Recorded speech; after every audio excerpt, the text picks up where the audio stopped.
कहते हैं राजपूत पुरुष तलवार से बनते हैं, पर दिल की आग उन्हें एक राजपुतानी देती है। और उस रात एक स्त्री ने अपनी जान देकर अपने पति को नहीं, राजपूताना को जगा दिया।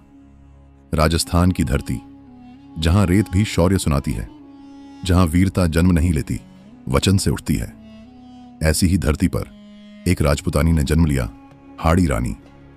कोई साधारण स्त्री नहीं, बल्कि वो स्त्री जिसकी कहानी सुनकर तलवारें भी कांप जाएं और दिल खड़े होकर सलाम कर दें। साल 1653 के आसपास राजपूताना पर संकट था।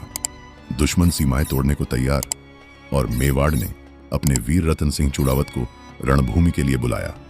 पर रतन सिंह के सामने एक समस्या थी। वो हाल ही में हाड़ी रानी से विवाह कर चुके थे।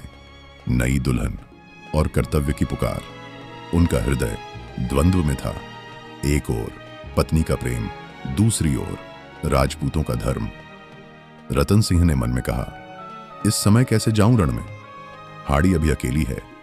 और हाड़ी रानी ने उनकी आंखों में वही संघर्ष पढ़ लिया। वो बोली, राजपूतनी के लिए पति का साथ नहीं, उसका शौर्य बड़ा होता है। लेकिन रतन सिंह का मन कमजोर पड़ रहा था और हाड़ी रानी समझ गई, अगर वो मजबूत नहीं हुई तो राजपूताना का एक वीर कर्तव्य निभाने से चूक जाएगा। दूत आया और बोला, सैनिकों का उत्साह बढ़ाने के लिए कुंवर को आपकी निशानी चाहिए। रतन सिंह ने सोचा, शायद कड़ा, पगड़ी या दुपट्टा भेज दूं। पर हाड़ी रानी ने ऐसा निर्णय लिया जिसने इतिहास की रेत में उनका नाम अमर कर दिया।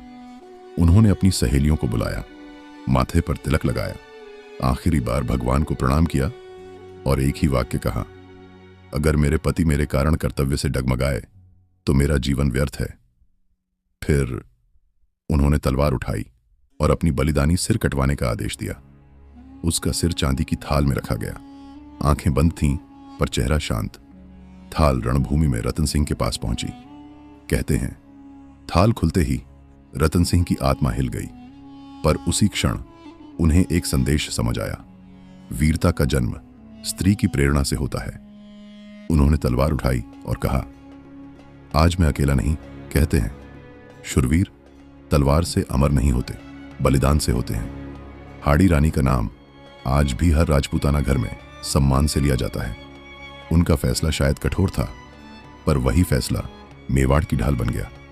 उन्होंने सिखाया, राजपूतानी सिर्फ रानी नहीं होती, शौर्य की जननी होती है। अगर हाड़ी रानी का बलिदान आपके दिल में भी सम्मान की आग जगाता है, तो इस कहानी को आगे बढ़ाएं। जय मेवाड़, जय राजपूताना।